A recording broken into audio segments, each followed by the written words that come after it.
Hello everyone, চলে এসেছি আবারও একটা নতুন ভিডিও নিয়ে। বাবার বাড়িতে তো চলে এসেছি, কিন্তু পুজোর ভিডিওগুলো তোমাদের সাথে কি শেয়ার করব না? অবশ্যই করব।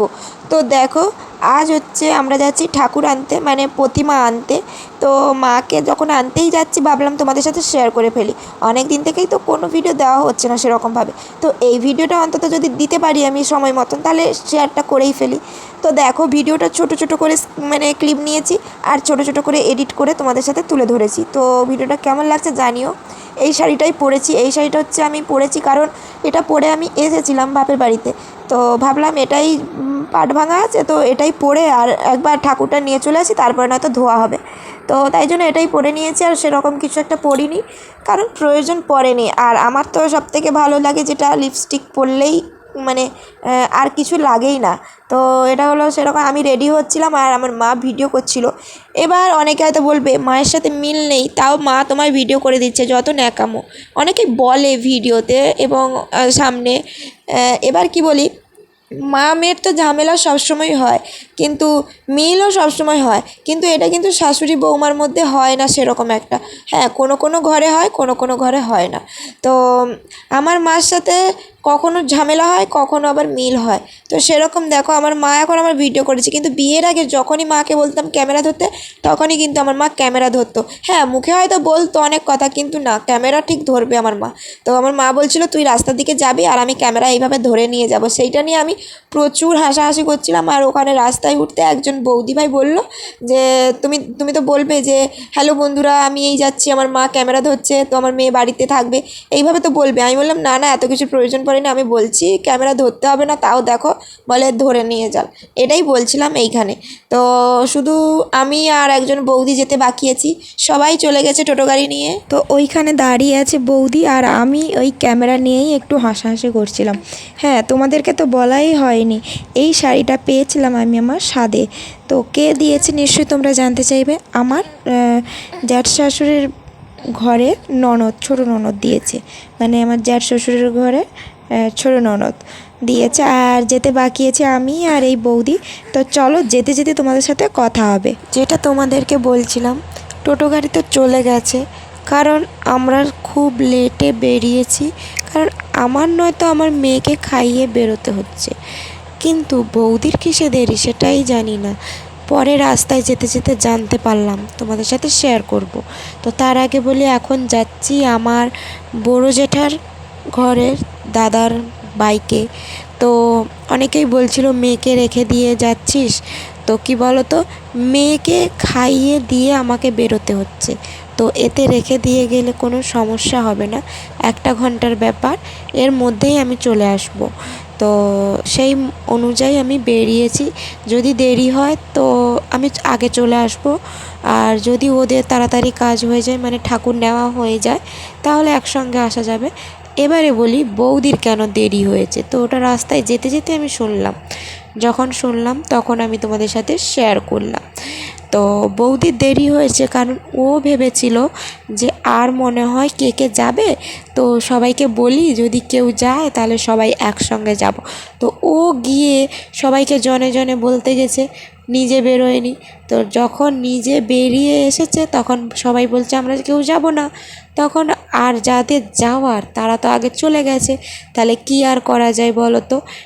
এই হচ্ছে মহা সমস্যা।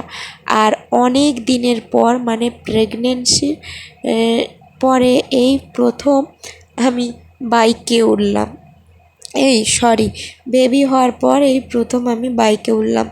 হ্যাঁ, খুব ভালো লাগছে। অনেকেই বলছিল তুই এখন বাইকে উঠছিস। আমি যদি এখন বাইকে উঠি, আমি যদি এখন নেচে নেচে ভিডিও বানাই 4 মাসে, তো তখন যদি তোমরা বলতে পারো, তাহলে তোমাদেরকে বলি শোনো, আমাদের অনুরাগের ছোঁয়া যে সিরিয়ালটা হয়, ওই সিরিয়ালে মিস্কা, মানে খলনায়িকা মিস্কা নামে, যার ভালো নাম মানে রিয়েল নাম অহনা দত্ত। তো এ কীভাবে মানে প্রোগ্রাম করেছিল তোমরা বলতে পারো? এও তো সিজারে, এ এমন নাচ নেচেছে, এতে মানুষের ভয়ে আসার কথা।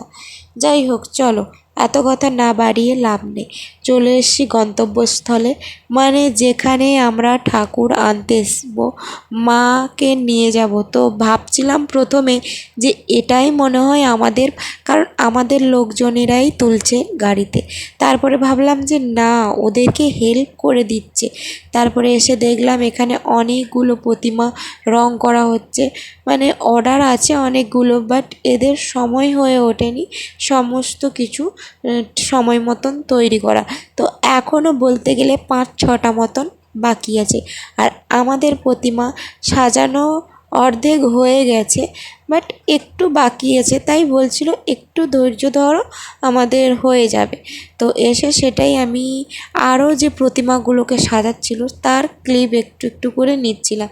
হ্যাঁ, খুবই ভালো লাগছিল। আর এইভাবে যে ঠাকুর আনতে আসবো আর সমস্ত কিছুটাই বেবি হওয়ার পরে সত্যি অন্য রকম লাগছে। মনে হচ্ছে যেন সত্যি আমার মেয়ে হওয়াতে আমি নিজেকে যেন ধন্য মনে করি, কারণ মেয়ে হওয়ার পর আমি অনেক কিছুই কাজ করতে পারছি এবং অনেক কিছুতে আমি হেল্প পাচ্ছি, সাহায্য যেটা বলে। তো দেখো তারপরে আমার হাজব্যান্ড যে দোকানে থাকে ওই দোকানে চলে এসেছি, আর এসে একটু ভিডিও করছিলাম। আর এখানে এত বড় একটা আয়না, খুব ইচ্ছে আছে যে এই আয়নাটা আমি আমার বাড়িতে লাগাবো। এই আয়না নয়, এই রকম আয়নাটা। তো যদি হ্যাঁ, তোমরা অনেকে জানতে চেয়েছিলো তোমার হাজব্যান্ড কোন দোকানে থাকে, তো তোমাদেরকে বলে দিই, ও থাকে মা লক্ষ্মী বস্ত্রালয়, নারায়ণপুরে বাজারের ওপর, ঠিক ব্রিজের বাঁ সাইডে। তো মানে ব্রিজের ঠিক পূর্ব দিকে পড়বে। তো তোমরা যদি দোকান থেকে কিছু নিতে চাও তো এসে কেনাকাটা করতে পারো। তবে আমার হাজব্যান্ড, আমি যে সমস্ত কিছু জিনিসপত্র পরি সমস্ত কিছু আমার হাজব্যান্ডের পছন্দ। এখানে এসে দেখো 1 কাপ কফি তো খেয়ে নিলাম, আর এখানে আসলে কফি তো খেতেই হবে। তারপরে দেখো এখানে একটা ম্যাজিক করছে, যেটা কালী পুজোর দিন আমরা ছোট ছিলাম যখন, তখন অনেকেই করতাম। তো এইটা ফার্স্ট, মানে এতদিন পর এই প্রথম আবার দেখলাম। তো আমি প্রথমে বুঝতে পারলাম না যে এটা কী করছে। তারপরে দেখলাম এখানে কিছু দড়ি কাপড় দিয়ে আর পোড়া মোবিল ওইটা দিয়ে আগুন ধরিয়ে দিল। এটা কালী পুজোর একটা ইন্টারেস্টিং, মানে খুব অ্যামেজিং একটা মুহূর্ত। তো এটা কারা কারা করেছো আর কালী পুজোতে কারা কারা আনন্দ করেছো কমেন্ট করে জানিও প্লিজ, একদমই ভুলবে না কমেন্ট করতে। আর আমাকে কেমন লাগছিল আজকে সাজে সেটাও জানিও। আর আমাদের পুরো পুজোর যে ভিডিওগুলো আমি করেছি ওইগুলো আস্তে আস্তে তোমাদের সাথে আপলোড দেব। আসলে গ্যালারি ভর্তি, এডিট করার পরে আমি আর গ্যালারিতে নিতে পারছি না, তাই জন্য কিছু ভিডিও ডিলিট করে আবার এডিট করে গ্যালারিতে আনতে হচ্ছে। তো তোমরা তো বুঝবে। তো আমাদের মা কমপ্লিট, এই হচ্ছে আমাদের প্রতিমা। তো একেবারে আমাদের মণ্ডপে গিয়েই তোমাদের সাথে পুরোটা শেয়ার করব। তো চলো এখন আমরা যাব বাড়ির দিকে। হ্যাঁ, 1 ঘন্টার থেকে একটু বেশি হয়েছে, মানে মেয়েকে বাড়িতে রেখে এসেছি।